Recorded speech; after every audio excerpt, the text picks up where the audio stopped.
Hi, what's up, Rob? Hey, buddy, how are you? I'm doing well. How are you? I am fantabulous, if that's still a word. It can be. Whatever you want. Whatever you say, dude.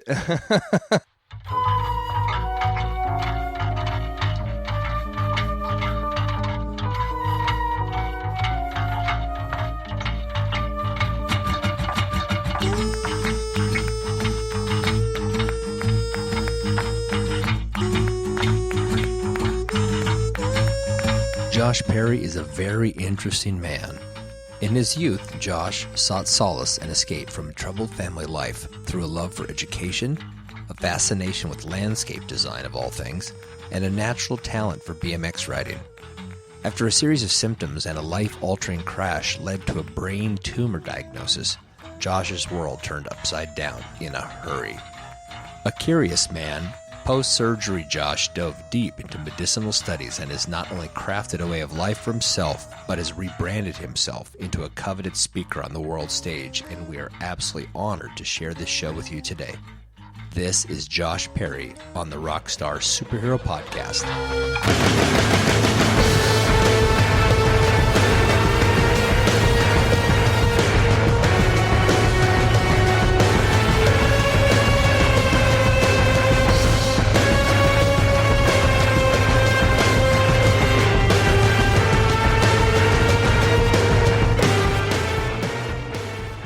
Man, I think this is awesome. It's so cool to have you on my show.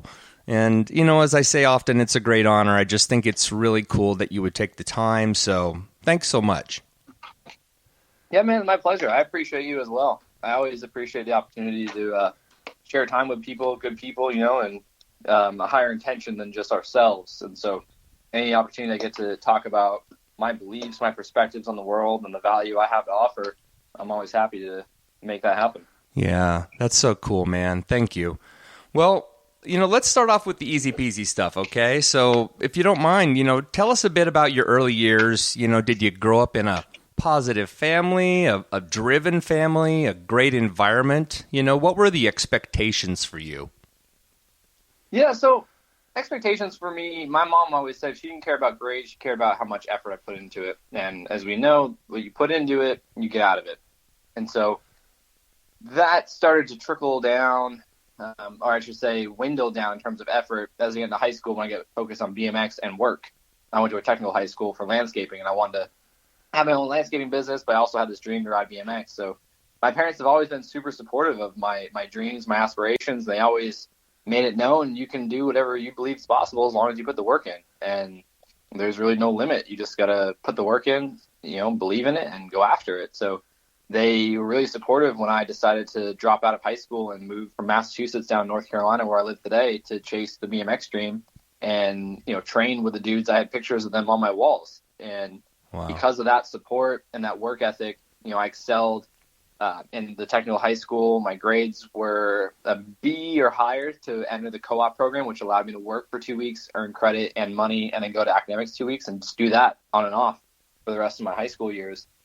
And, that just bled into my work ethic with sports, and, you know, that eventually led into BMX and the success I had in BMX. And so, yeah, my parents, you know, they got divorced when I was younger, but they were always in communication. They did their best to support me however they could, great communication and positivity. And on the flip side, you know, my younger brother, his father, we went through a lot of mental, emotional, physical trauma with him. You know, I've come to learn people that hurt other people or just hurt themselves. And so I've had to do a lot of mental and emotional release work myself to forgive him for all the shit, you know, really that he put us through. But yeah. I now know and understand, now that I'm an adult and I can reflect and understand these concepts, that he had his own shit he was going through and traumas as a young child himself. And, you know, so that was a big challenge to forgive. And I think it's very profound, and it's something I believe people should at least strive to understand more, and that is forgiveness, and to let that shit go, because that emotional baggage, man, it does not do well. And now coming full circle where I'm today, I understand why the health complications I've gone through, where that stemmed from, other complications of relationships, finances, and I'm really happy and proud to be where I am today and have gotten over a lot of that and working through a lot of that and just reframing it. So yeah. It's a long-winded answer to say I had a great childhood. I had some negative aspects of it that were not my parents, but out of my control, out of their control, and it's made me who I am today. So I mean, I can't really be mad about it. Yeah, no, I love who I am and what I do today. Yeah, no, that's pretty extraordinary. That's a lot of wisdom for a young man. Typically that kind of thing is found later in life, if ever. And the fact that you got it so young and you figured it out, and it's obviously a shame that your brother went through so much strife and pain. But everybody responds to the environment in a different way, right? Yeah, no doubt. And I think I hear that comment a lot. I mean, it's been 11 years now. Or wait, we're 20. No, so 10 years now since I was first diagnosed with a brain tumor. And that, I believe, is what started this route for me. I was 21, and I just wrote X Games, so dream come true. I'm living my dream and some.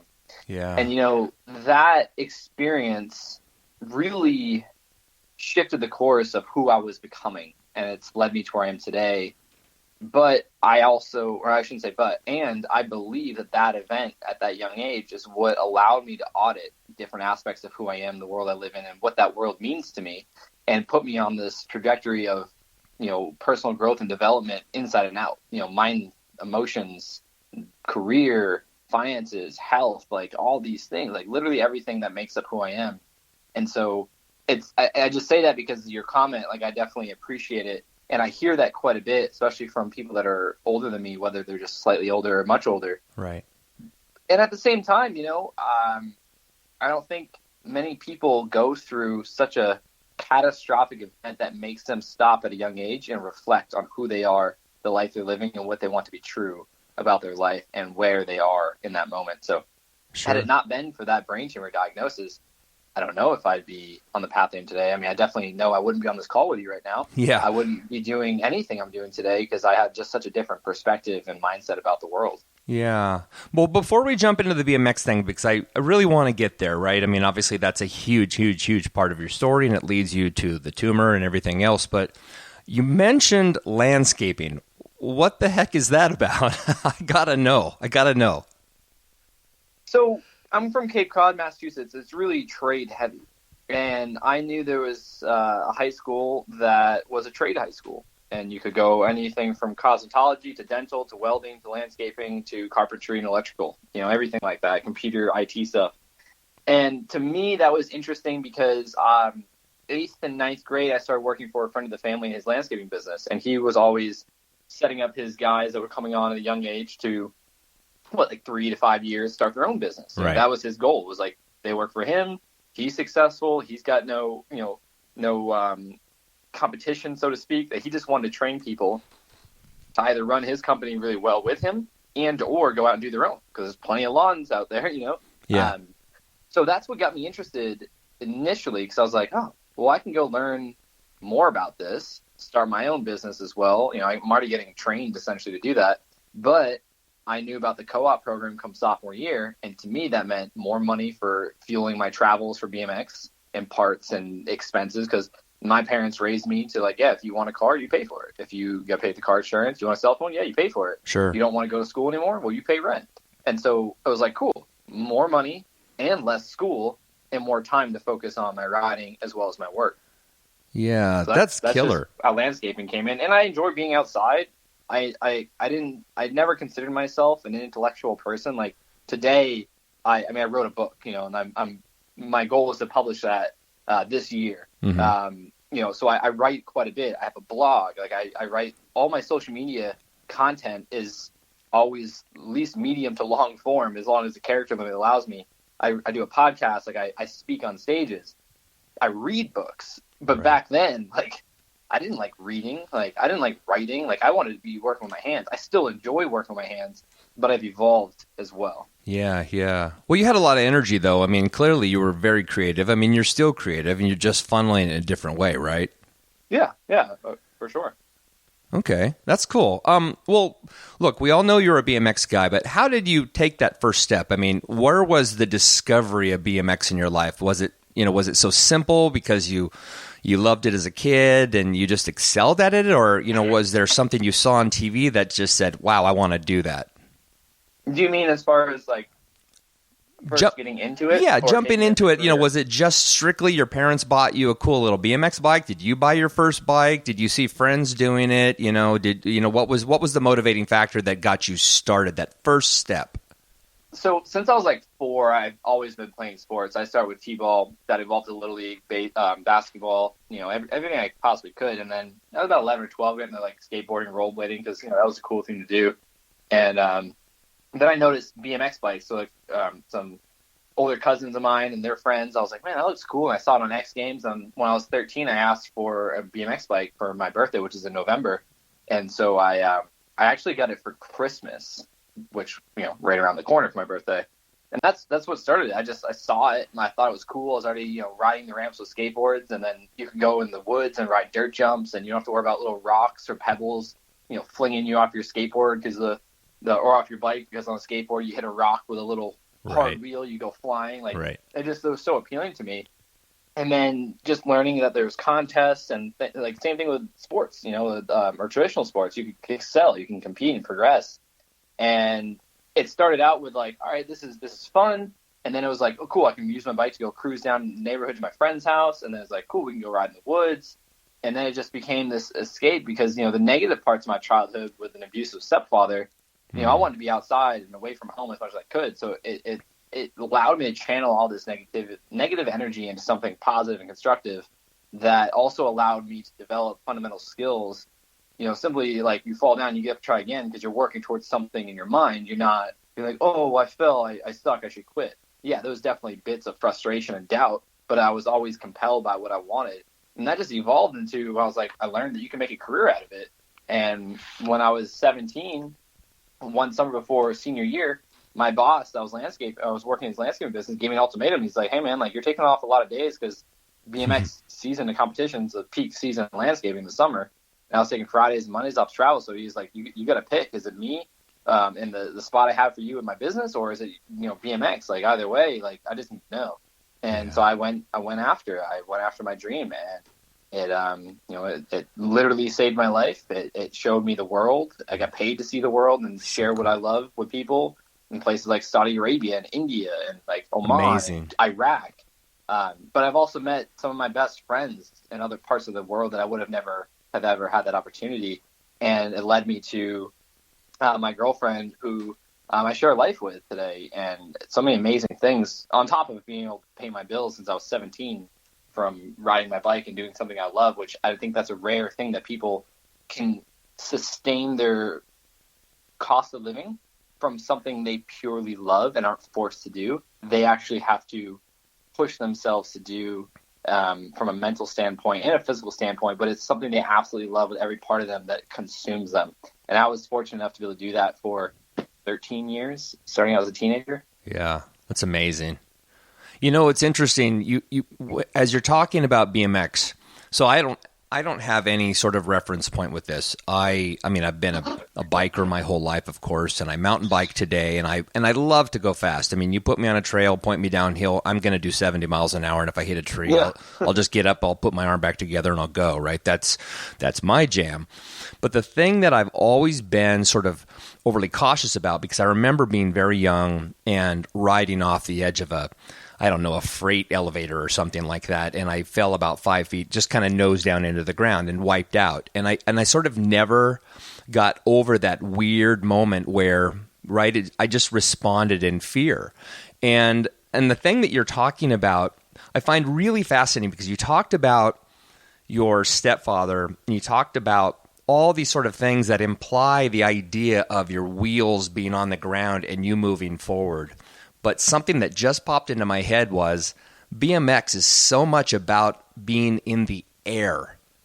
And there's a freedom that comes with the air, because there's nothing holding you down. It's all on you. And I don't know if you've ever considered that, but it makes so much sense to me that a guy who, and again, I'm not saying you ever were trying to escape, that BMX was your escape, but clearly it was part of it. I mean, you mentioned it. And And now you have this thing that you were jumping into, and you're literally jumping, right? You're up in the air, you're flipping, you're twisting, you're doing all these things. And it makes so much sense that your creativity would be you in the air when nothing is controlling you but you, because the air doesn't stop you. Does that make sense?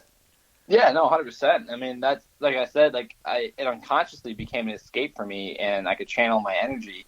And on that note, there's a quote from Dave Mira that he said, I'd risk the fall just so I know how it feels to fly. Yeah. And the way you presented that summary, I've never thought of it in this specific way of like I said, it was an escape, but to be, any amount of time in the air, just feeling free was such a exhilarating, addictive feeling, like just so much fun and adrenaline that just kept progressing, and over the years just went higher and higher. And then it brought me onto a plane with that bike to go to places like Iraq to perform for our military, or to go to these amazing places around the world. It just created this sense of freedom that most people don't get to experience, because through my travels, I've met so many people that have never left their town. Never left their state. But to not leave your town, it's like, man, there's so much out there. So much. And that's just my love of exploring started with BMX. Yeah. Well, it shows you the difference in people, though. I mean, not everybody's an explorer. Not everybody's an artist. I mean, we have to have a little bit of everything so the world runs, right? Yeah, for sure. It seems to me a common theme in your life is really just focus and raw determination.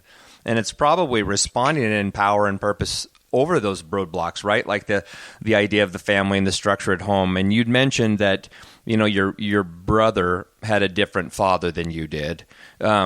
Were there more than one sort of father figure in your life? Did you have access to your birth father? Yeah, so we lived with my brother's father from when I was 3 to 15. Okay. But my dad was still very much in the picture.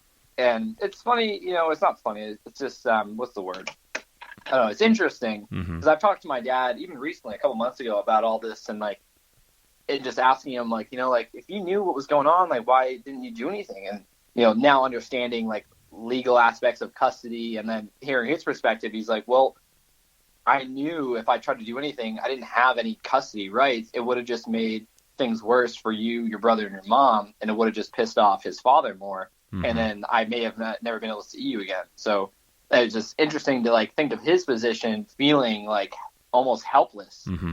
But all the times we did have together, I just remember growing up, every time I got to see him, I was always happy to see him. I was always wanting to see him. We'd play every sport we could. We would be spending all our time together. But yeah, it's just really interesting to have when your prefrontal cortex is finally develops when you're 25, 26, and you can think differently about situations, it makes more sense. And then you put yourself in other people's shoes, and you have more empathy, and you understand it's really freeing as well. Sadly, that may be developed, but so many people aren't exercising that, right? Nope. There's so much immaturity in the world. Well, let's address the elephant in the room, because you mentioned it already. About 11 years ago now, you had an awful BMX crash, which sort of set off this chain reaction, headaches, failed diagnoses from your doctors. Can you tell us your head trauma story and why it began a new direction in your life? Yeah, so I turned 21 November 2009. That wasn't my first year as a pro, but it felt like my rookie year. I'd won my first pro contest in April, won the best trick contest, laying a trick that I invented that hadn't been done before, in and out of competition. It won me a Harley. I sold it, paid off my bills for the year. I was smart that way. And then a couple months later, rode X Games, was still in the Dew Tour, traveling the country, competed international for the first time, went to different countries beyond Canada, left the continent to go to Europe and stuff.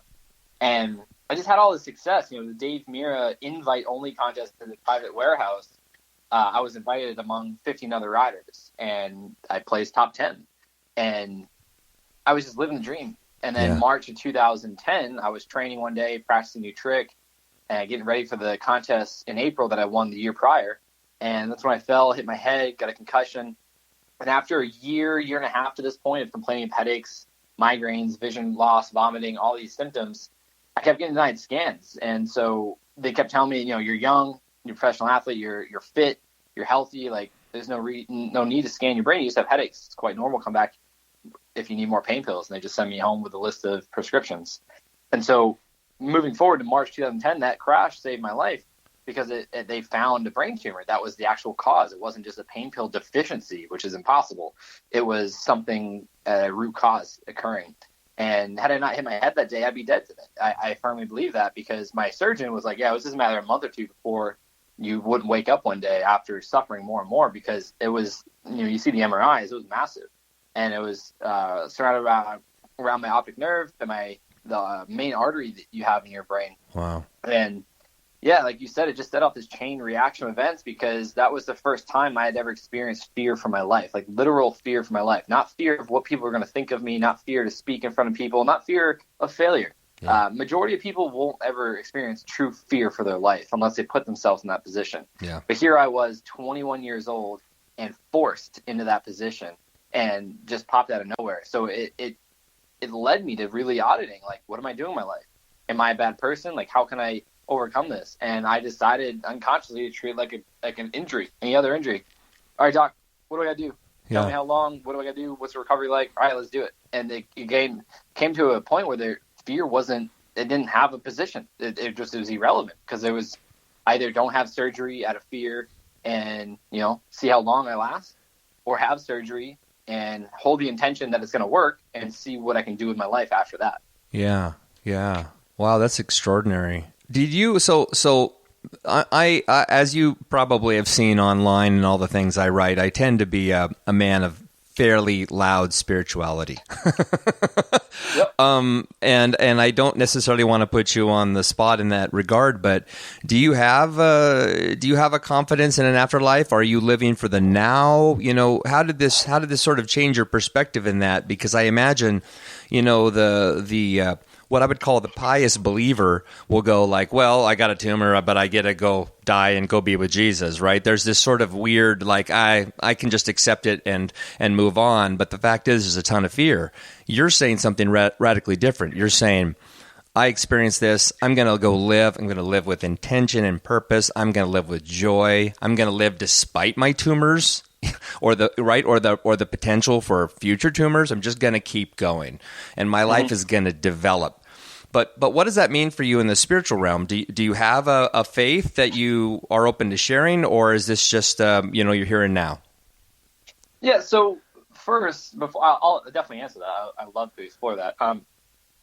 So when I said there was no position for fear because it was irrelevant, that was when I unconsciously decided to start directing my focus to what I want to be true about my life rather than what I don't want. And so rather than thinking about what if I don't wake up, I started thinking about what am I going to do when I wake up. I started watching videos of me riding. I started envisioning me training and optimizing all my efforts.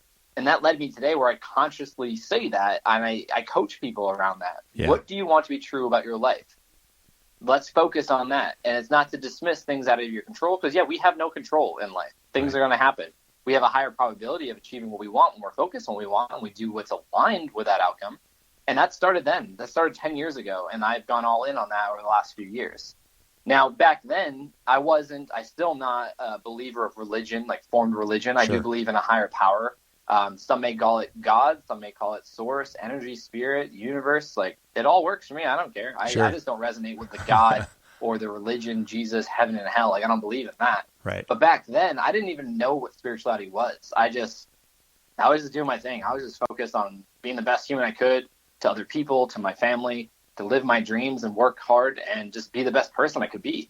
And I found myself right before surgery to myself saying, God, please help me get through this. If I do wake up, I'll do whatever I can to survive. Didn't know what that was. I just said it, or I thought about it in my mind. Yeah. And that was like one of the last things I remember before going to sleep for surgery. And then after that, I started getting into spirituality slowly as I started exploring human health, and then how health is more than just nutrition. And that was the first thing that clicked for me, was nutrition. And I can change that. Cool. I'm eating garbage. I need to eat better. But then they started talking about stress, and not just physical stress, but mental stress, emotional stress. And I was like, all right. And then I started hearing about people like Deepak Chopra talking about spirituality and like universal energy and that we're all made up of stardust, the same materials that we find from planets and comets and all this stuff. And I was like, oh, that's interesting. I don't know if I'm really resonating with that. And then I got introduced to Dr. Joe Dispenza in about 2015 and him talking about like quantum physics and energy and how everything's just energy. And then even beyond that, everything's just light at its, purest form. And I was like, oh, that's fascinating. And I started developing this belief of, yeah, definitely there's a higher power. I don't necessarily think it's Jesus. I don't necessarily think it's God. I don't think it's heaven or hell. Like, I don't believe in that. Mm-hmm. But I definitely believe in something larger than human beings. I mean, you look at the universe. Some will say the Earth's flat and that there is no universe. Like, I don't believe that. I definitely believe that we are a small, even smidgen of something in the galaxy. And it's just, it's insane to think that we're the only living creatures in all of that. But that all, that curiosity that I've always had as a child has just stemmed more and more into spirituality and then consciousness and getting into psychedelics like psilocybin, dimethyltryptamine, and just going down that rabbit hole and experiencing these things for myself and really asking the question of like, all right, like what is life about? Like what happens after and this and that? And like, I don't know. I'm open to it all. But after experiencing what DMT is like, and functions of my brain I didn't know were possible, and to see things that I've read about and to like, I'm a firm believer that there is no like literal sense of heaven or hell. I think it's a good like ideology to abide by and to be nice to one another and all that. But I don't know. I don't know what happens. Like I don't remember what it was like to be born. Sure. Or before it was like to be born. I don't know what's going to be like after. I don't know. I'm curious. I'm positive. I'm excited, but I also love my life.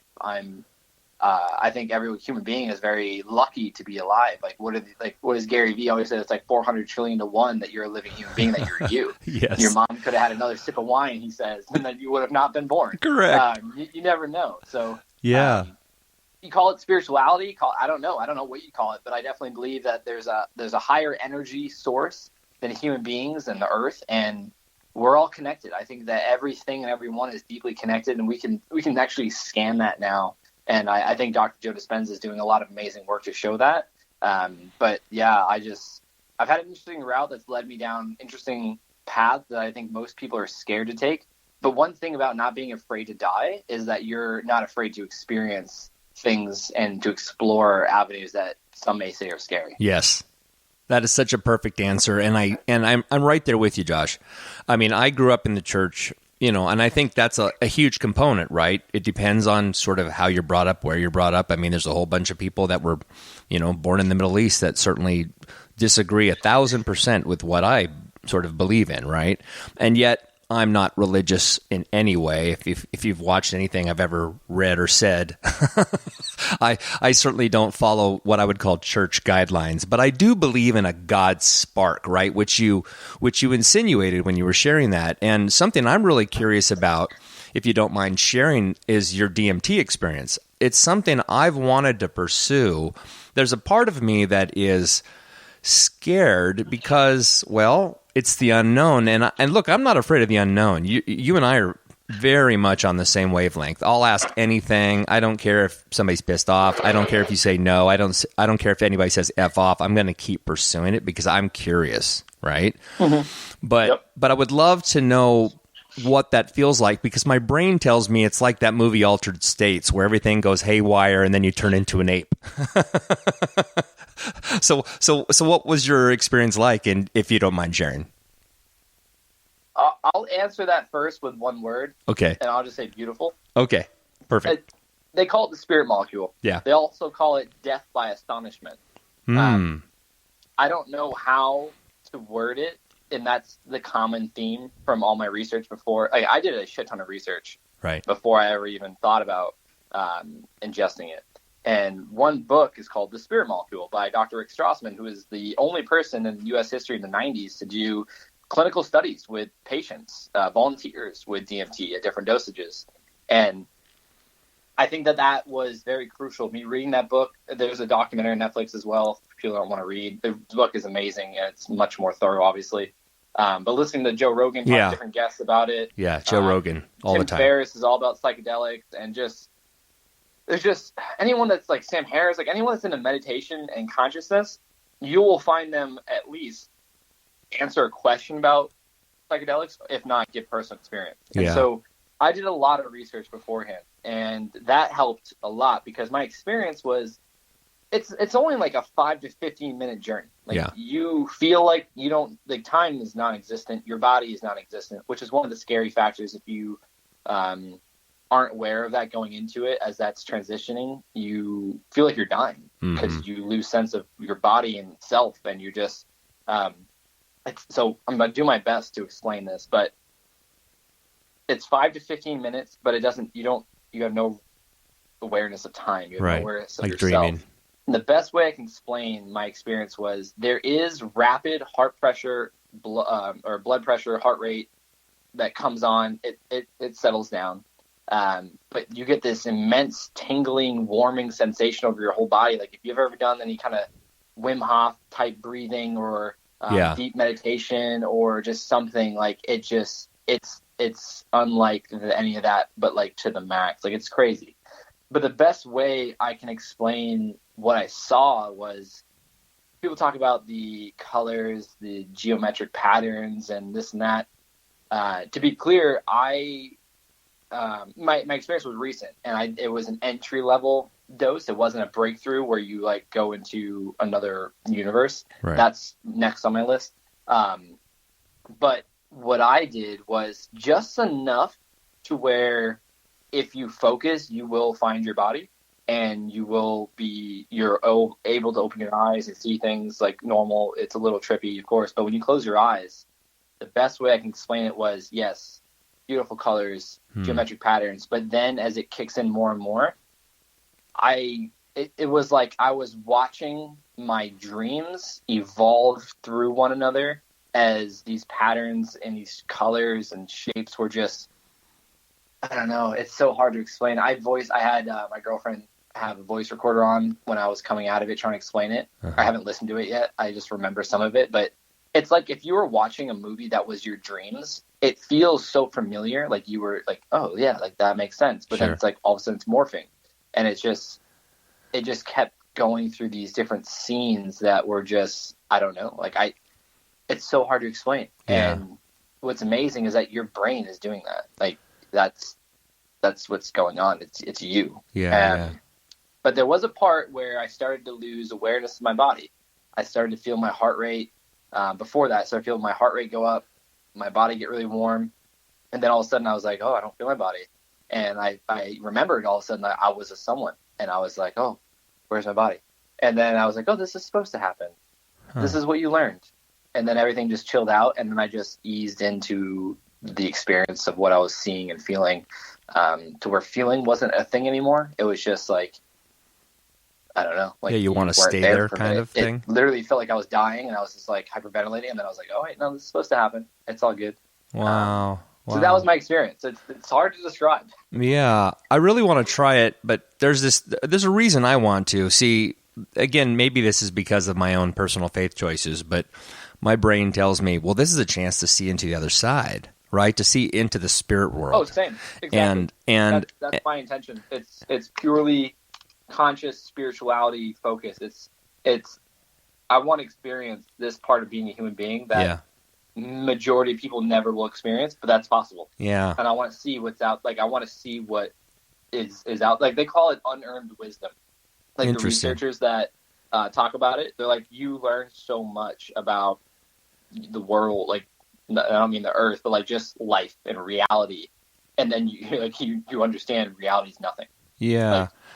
Like, so it's very fascinating. Yeah, no, if I can interrupt you, that's actually the reason I haven't done it. I know this sounds crazy.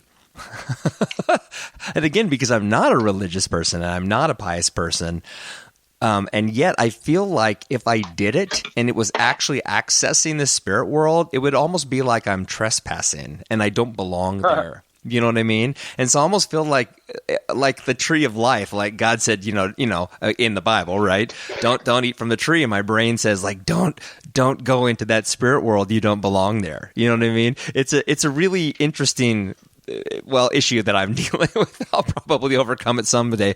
But if my mom and my wife listen to this podcast, they will tell me no because they're totally against me doing it. But anyway, what's interesting is you can audit that statement and ask yourself, is that like an ego thing? Is that like that's fair. Your identity trying to protect you from maybe some paradigms being broken down? Yeah, well, that's very true, man. I mean, I absolutely, it's not that I want the paradigms to be broken down. I'm not afraid of them being broken down, if that makes sense, right? Mm-hmm. I'm absolutely open to seeing what's what and really experiencing something, because I do believe what you experienced and what I would experience is actually real, that it's not our imagination. We're actually experiencing what's really happening between the lines that we just don't normally get to access.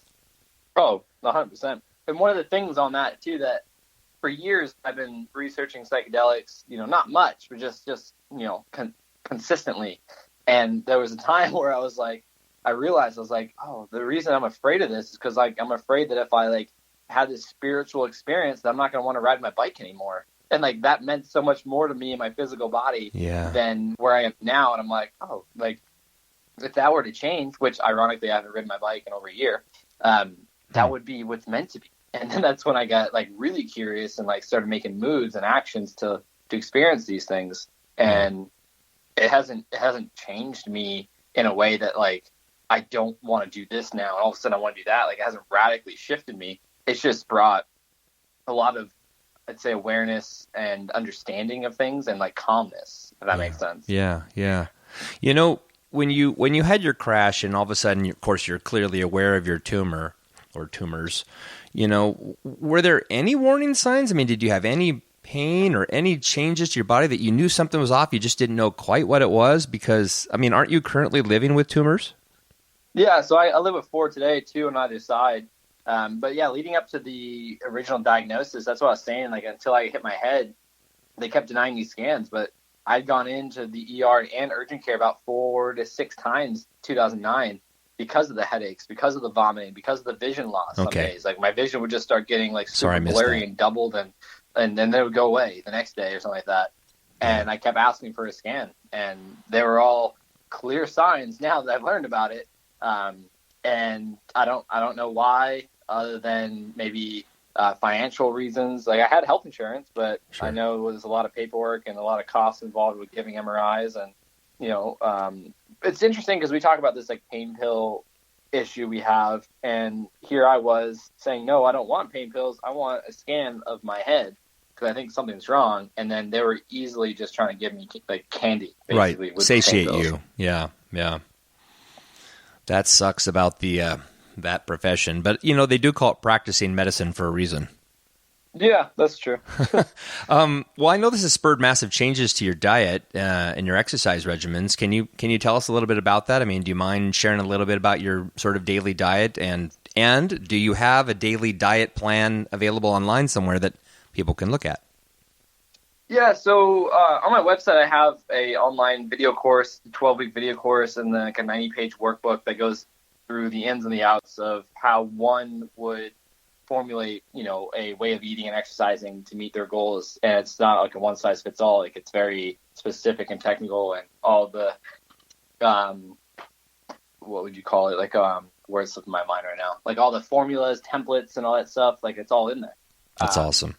But for me, what changed was in 2013, I read a book called Grain Brain by Dr. David Perlmutter, who's a neurologist, but also a big thought leader and educator in holistic nutrition health. And he talked about this study, this concept called epigenetics. And it's a study of gene expression and how 75% of our genes can be influenced through our mindset, our emotions, our physical body, through exercise and diet. And he talked about the correlation directly of blood sugar regulation and brain performance, longevity, and disease risk factors or not. And how if you can get your blood sugar regulated, then you're going to reduce the amount of inflammation, free radicals, or reactive oxygen species, and so on and so forth. But you're going to be signaling your genes to express themselves in a more favorable manner for health and optimization. And he talked about this thing called a ketogenic diet and ketones. And that was the first time I ever heard about that. And keto is big now, but back then it wasn't very popular. It was just used for like epilepsy and things like that. So I started following a low carb approach to my diet and, eating whole food based, and then over the years, I just started learning more and more. And then the third diagnosis, I received 2 additional brain tumors in 2017. That's when I went all in on the ketogenic lifestyle and started testing my blood for glucose and ketones, changing up my macros, fasting a little bit here and there. And because of that, I was able to avoid surgery, medication, and treatment for the third diagnosis, because year after year MRI showed no progression. So they formulated, or they created themselves in a matter of time, and then that same time they didn't move because of the changes I made. Yeah. And so today I don't follow a specific diet, if you will, by what most people think diet is. Diet actually is defined by what one person or community just eats. Right. It's not a this or that type of thing like that's been capitalism's taken over and created all these things. But so I just focus on whole food. I just eat real whole food.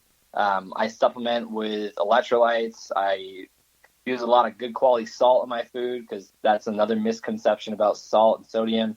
I use exogenous ketones, and right now I'm doing like a 30-day carnivore challenge just to see how my body responds. So that's just plant or no plant food, no vegetables, no sweet potatoes, no nuts, no seeds. It's just strictly meat, fish, chicken, eggs. And it works for you, which is what matters. Yeah, I don't know. This is day 3. So I'm just doing this for 30 days with my girlfriend just to see, because it's the carnivore diet, and that approach is really good for people with autoimmune issues, because that's what we were like led to believe, that plant foods are healthy and eating a plant-based diet is healthy, but actually it's really harmful for some people. Mm-hmm. And that's the thing about diet. It's not a one-size-fits-all. Right. Not everyone is going to benefit from this or that. Yeah, people coming from standard American diet, eating lots of sugar, attached to fat and alcohol, and being sedentary, they go on a vegan diet, they're going to see results, but then in the long term, we know that deteriorates brain health. Certain things like choline and B12 and cholesterol actually form your neurons and your certain brain cells that need it. So that's the thing about nutrition. It's not, and that's why my course is not like, here's what I do, you should do it too. It's like, here's the information, here's how you can critique it for yourself. Right. And that's why I also do coaching. Right. But yeah, right. it's the main principle of anyone can benefit from is eat less crap, eat more whole food, probably drink more water, and I would argue add in more salt to your diet. Because being deficient in salt can have the same effects as having too much salt. But what people think of too much salt, they're not even close to too much salt. And we know that with research now coming out. And so, I just try to eat clean, eat real food, like, simple meal. Like one of my favorite meals is, a ribeye cooked in grass-fed butter, a little bit of salt and pepper, and then a sweet potato on the side. Like I love Brussels sprouts, so I'll just saute some of those up. And like, I'm super simple. And I started adding a little bit of collagen powder on top of my meat just to get a little bit of a better amino acid profile in there. Yeah. Because muscle meat is deficient in a lot of things. So like even getting organ meats, like we get these organ meats that are ground up and we mix them in with ground beef and make organ meat burgers. Organ meats are so nutrient dense. Yeah. More so than any plant you can ever find, really. And especially per ounce. It's wild. So no, it's amazing. There's a lot of stuff in there. It's really about keeping it simple and starting out small, and then you can always learn more. You can always progress, but you got to get the ball rolling. Yeah. Well, in America, westernized culture in general, right? We're eating processed foods, and we're sort of trained at a young age that the best thing you can do in the morning is get up and have a bowl of Cocoa Krispies, right? So there's this... Or a bagel or something. Right, and there's this big failure with that. So it's interesting, too, that parents, for the most part, and especially older generations of parents who sort of had their kids babysat by television, also had their kids babysat by foods. They would just, stick a snack in front of them, and it was a way to keep the kid quiet. And it was very common when I was young. I'm 54, so I'm a lot older than you. And that was my experience, and not a slam on my parents. It was just the way it was back then. Yeah, they didn't know better. Right. There wasn't a lot of information, and when there was a lot of laziness because, again, that's a commonality in Western culture. And it's interesting you talk about diets because, my wife is Japanese, and I experienced that culture for the first time in 1998. I go over there, and everybody, there's a few exceptions, but almost everybody is extraordinarily lean. And there's really three factors in their lifestyle that keeps them lean and healthy and living these extraordinarily long lives. And it's really just three simple things. They have a very, very low fat, super high carb diet. It's insane how high carb their diet is. I mean, they must consume like 300 grams of carbs a day. They'll obviously have fishes in there, but lots of vegetables. So it's kind of almost like the opposite of what you're talking about. But they walk everywhere, right? I mean, they walk everywhere. Almost nobody has a car. They ride trains. So they walk to the train station, they walk to the bus station, and it's hotter than shit. So these three things, you sweat a ton, you're constantly getting this sort of, low intensity workout every day, everywhere you go, and you're eating nothing but highly consumable, burnable calories. It makes a ton of sense why they would be that way. So there has to be some form of proof in that pudding too, right? That kind of diet maybe works, I don't know, just for a culture, but tends to work overall for the human body. But to prove your point, there's variables in everyone. You just never know. Well, that's the thing. You think about the different lifestyle factors. You see it now, though, with all these Eastern countries being westernized and the amounts of obesity and disease are going up now. Yep, McDonald's in Japan. Everywhere. There's processed food everywhere. So these cultures aren't even really eating what they used to eat. And now we're seeing that. Like every time I travel to another country, I see the obesity. It's not as prevalent as in America, but it's increasing, and there's no joke about that. But there's also things like at Metabolic Health Summit, it's all the leading experts, thought leaders, doctors, scientists on metabolic health will be there every year. They present all this new data and information findings, and there was a speaker talking about this.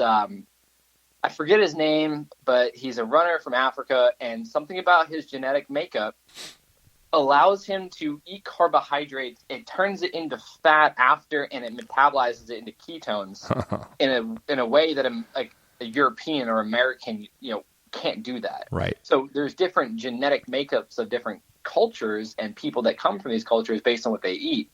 But then, people will hear that, and there's like the China study that's always referenced. Look how high carb they are. Yeah, well, if people in America did that, European countries, all these other countries, they ban so many ingredients that are used in America. One, food isn't as processed as it is in America. And two, their genetic makeup's different. So if someone here in America, we see that all the time. We see vegans that get fat and then their brain function drops. Yep. And they're just eating nothing but sugar and carbs. Yep. So there's a lot of variance there. But it really just comes down to so many things. It comes down to, are you getting the data on your body? Oh, you're thin, you eat a bunch of junk, you don't need to change? Have you had an MRI in your body? Have you seen the visceral fat around your organs? Because that's the thing, it's called skinny fat.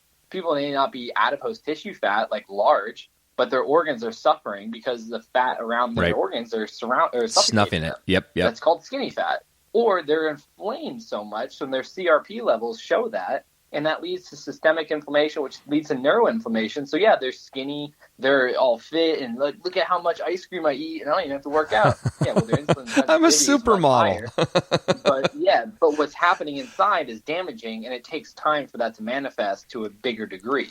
I experienced that at a young age, and that's why I do what I do. But there's countless stories of people, and it just really comes down to your personal genetic makeup, your bio-individuality, and if you're getting the data on yourself. There's so many biomarkers you can track now to see if what you actually are doing is healthy for you, not what other people are saying, not what these ignorant influencers are saying that actually come out and they're like, oh yeah, I did the banana diet for a year and now I'm sick. Yeah, well, no shit. Like, that's not going to be potassium all day, every day. So it's just, there's context. That's my favorite thing to talk about is context. It's like, what I do may be harmful for someone else, but for me, I work with a functional medicine doctor.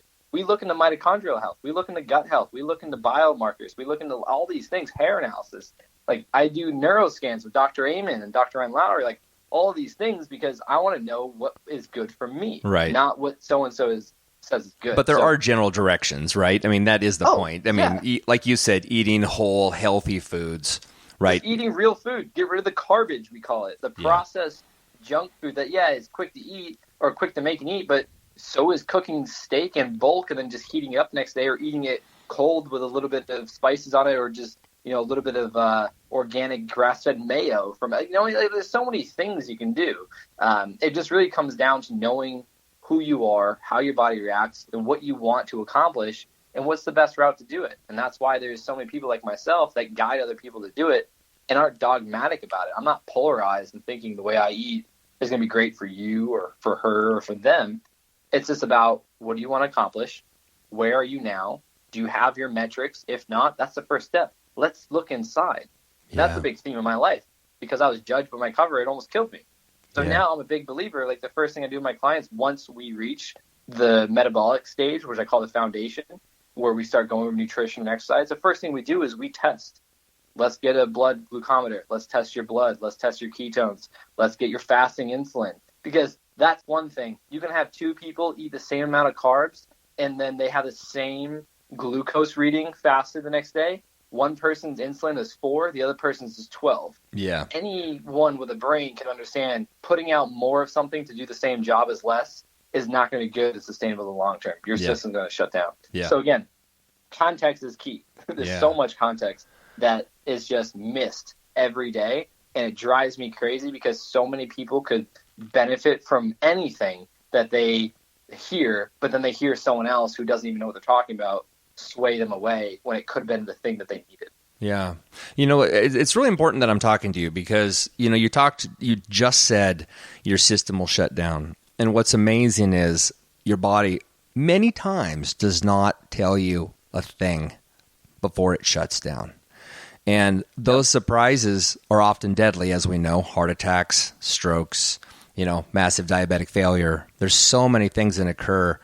I just think it's really important that we're having this conversation, Josh, because if anybody's listening to this, which actually a lot of people are listening to this, I'm very proud to say, it's nice to know that you're going to have that influence on them. You may never meet them, but they're going to hear something that's going to trigger, you know what, I need to make a change because, if you don't mind, can I share a little story with you that might resonate with this audience? Yeah, for sure. So I'm a very tall, thin guy. I've been my whole life. And, when I was in high school, my goodness, I was 135 pounds at 6'1", I was Skeletor. And as an adult, I always sort of hovered right around 185. It seemed to be my ideal weight, body weight, height weight proportion. And, everything was great. But back in the mid 2000s, I started to gain a little bit of weight here and there. That thing, out of sight, out of mind. You're not really paying attention to it. You don't notice these incremental changes, and then you get to the point where, your friends say things like, hey, you're looking a little soft there. Yep. But so this led me to bringing up the rear on a lot of mountain bike climbs, and one day back in 2009, I got really sick of it and I changed my diet completely and I lost 40 pounds because I was that overweight. I mean, it just hadn't occurred to me I was that busted up and broken. And I stopped eating and drinking sugars and I completely resculpted my body. But that's amazing. Yeah. But by 2012, I had gone through a lawsuit. I was back to stress eating, all these sort of dumb things. To me, I wasn't making enough money. I felt like all of a sudden I was, midlife crisis stuff. I wasn't happy. I was a failure, And then I started to struggle with sleep. And then I started having eyesight issues because I'm consuming too many sugars and I'm getting body swelling and, inflammation. And then, you get a little older and other things start happening like, sort of moderate erectile dysfunction, which is not fun, by the way.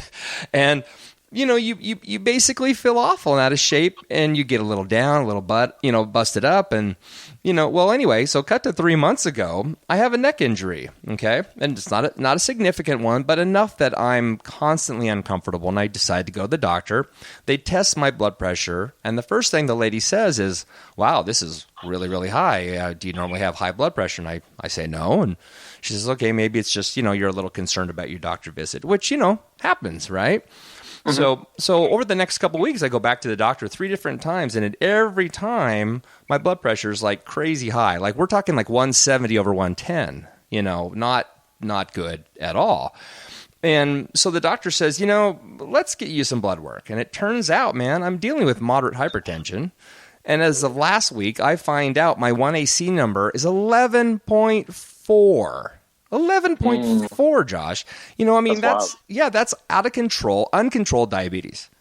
And I'll tell you, it was like dropping an anvil on my foot, you know. And the reason I share this with you is because, you know, not only was I scared, I mean, I'm doing okay now. I mean, I made amends sort of with, you know, where I'm at and again, making some changes that I needed to make anyway. But, you know, it was such a shock, and there was not a nary of a warning sign. Now, fortunately for me, I do believe, and I know this sounds maybe a little arrogant, but I am very much a believer that you can make the changes that doctors tell you can't make, and you can have reversals. And and I mean, you're proof of this. And I've done it in the past, and I plan on doing that again. I was working with my physical therapy yesterday. And you know, and I explained the whole story to him, and he said, Rob, you know, I'm telling you right now, you're not a diabetic. I know your numbers say you are, but you're not. You don't have any warning signs. You don't have any, you know, any sort of other issues. You just have, you know, moderately high blood pressure. But you know, it's dropped since then. Of course, I work out a lot. You know, I spend a couple hours a day doing something, biking, disc golf, running, walking, whatever it takes. And of course, I've made some dietary adjustments because, well, you know, it was important that I did so. And like you, I know what my body responds to. I know how to cut the carbs appropriately, and I know what I can cheat with, you know. But all I wanted to say with this is word of the wise. You know, what you're saying is absolutely correct. It's not that the audience needed to hear me agree with you, but you're spot on. Everybody has their own dietary plan, you know, their own way of eating healthy and operating healthily. But it's important to be wise about this, because there will be a moment that life will catch up with you, and you probably will not like the result. Yeah, 100%. I mean, that's what I learned early on, and fortunately, I was able to overcome and share with other people, so they don't have to go through, you know, something like what you're going through right now, and that awakening at that age, you know, because it's like, I'm a big believer of being proactive. Like, I got put into a state where I had to react to save my life. Yep. If I had been proactive and had learned these things, you know, I would have been able to maybe prevented that or prevent the severity of it, you know? Yeah. And that's what, you know, and also, no offense, but what your physical therapist said, that's the type of stuff that bugs me as well, because your numbers show you had a 11 point something 11.4, A1C? which basically means my diabetes had diabetes.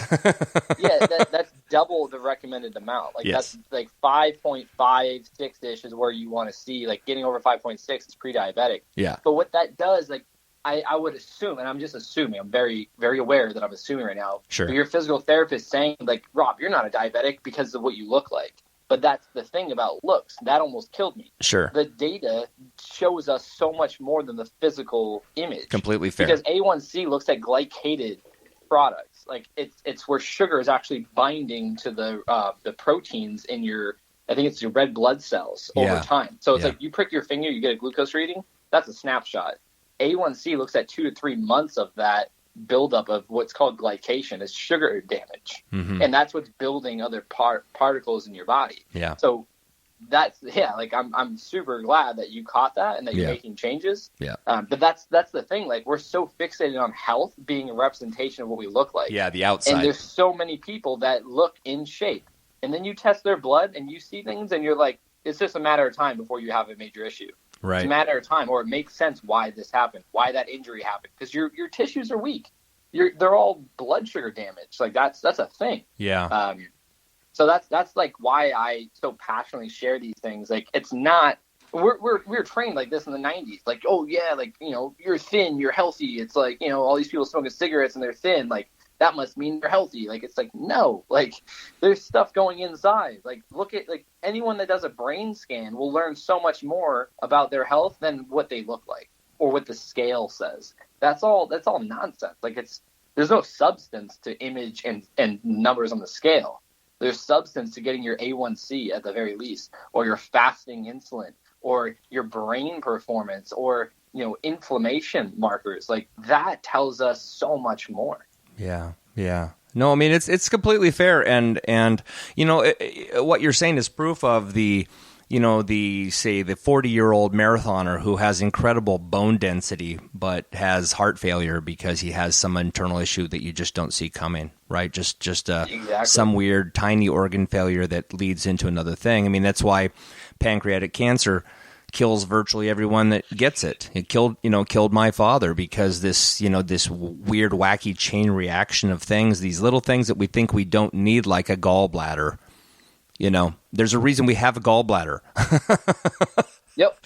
Yeah. I mean, and when one thing starts to go down, like my passion now is looking at mitochondrial health, because that's the energy source. So that's what creates our energy source. Like, it's not calories that fuels us; it's ATP.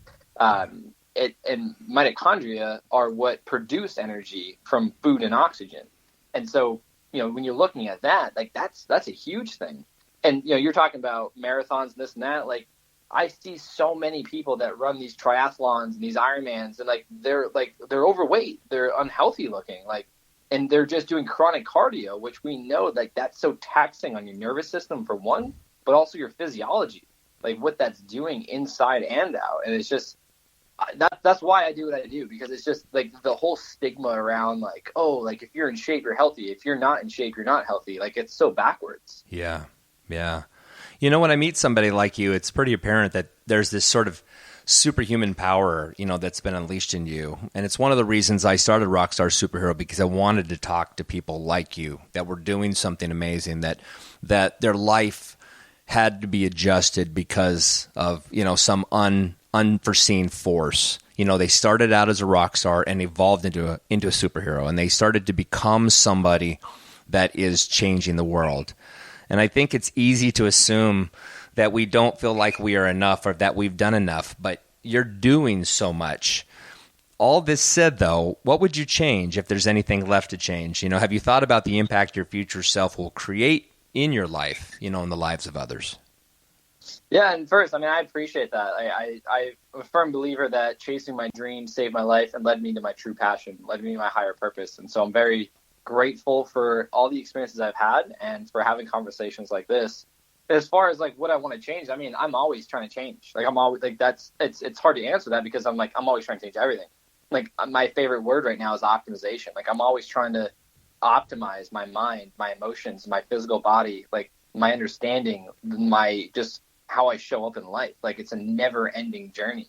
And so what do I want to change? Everything but nothing, if that makes sense. Yeah, totally. I'm currently working on changing every bit about my existence and my subjective reality. So in that sense, no, I don't want to change anything. I just want things to keep evolving as they're meant to be, as I align my efforts to where I want to go. And that's held in my mind, that vision I'm working towards. No, that's awesome. Well, you're really even keeled. You can hear it in your voice.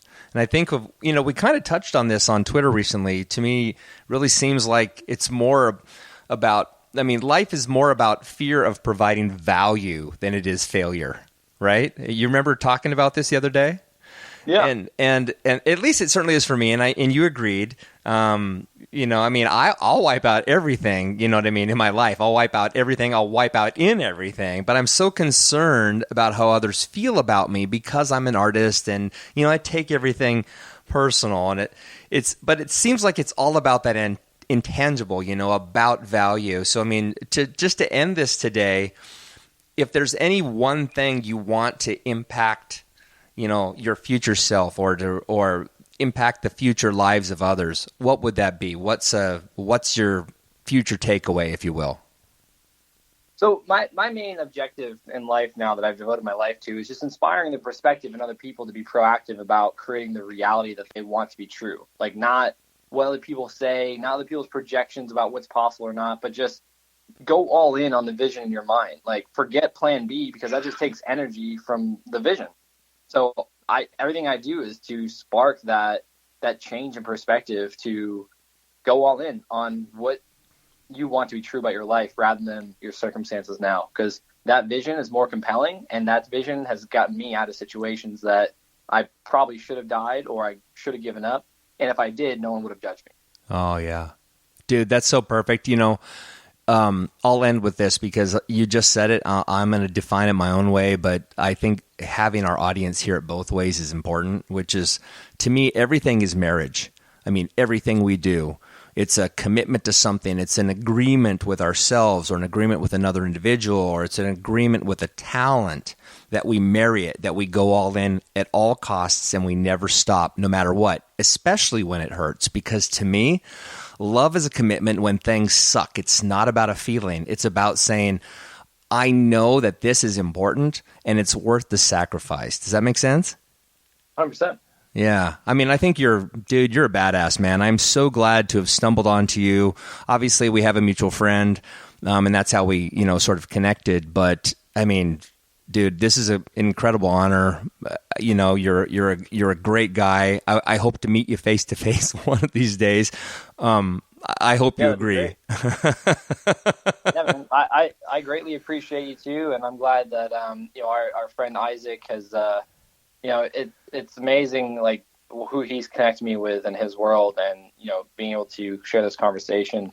It's just a pleasure, and I look forward to these types of things, and I live for this. So I greatly appreciate you and what you stand for, and allowing me to be part of your journey as well. Cool, man. Well, thank you so much. You take care of yourself. Happy 2021 to you, and let's stay in touch, and I'll make sure I send people to your site. What's the name of your site? Is it joshperry.com?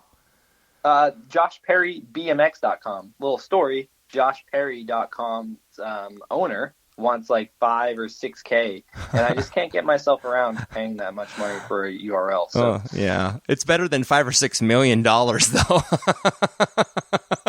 Yeah, for what it's worth. But also, all my social media is still Josh Perry BMX. Josh Perry's been taken, except for Clubhouse. Oh, okay, I did get on that early. Nice. Everything else is just Josh Perry BMX. Well, that's your identity and brand, so let's stick with that. So JoshPerryBMX.com. So look, Josh, thank you so much, buddy. Take care of yourself. I hope to meet you this year. My son lives in North Carolina, so if I'm out that way, I'll call you up and maybe we can get together at Carowinds and ride some roller coasters together or something. Yeah, that'd cool. be great. Okay. Yeah, definitely hit me up. And again, thanks so much for your time. And we'll definitely talk soon. And I look forward to being able to hang out in person someday. Same. Take care, brother. Be good. All right, you too, man. Thanks. See ya. Bye-bye.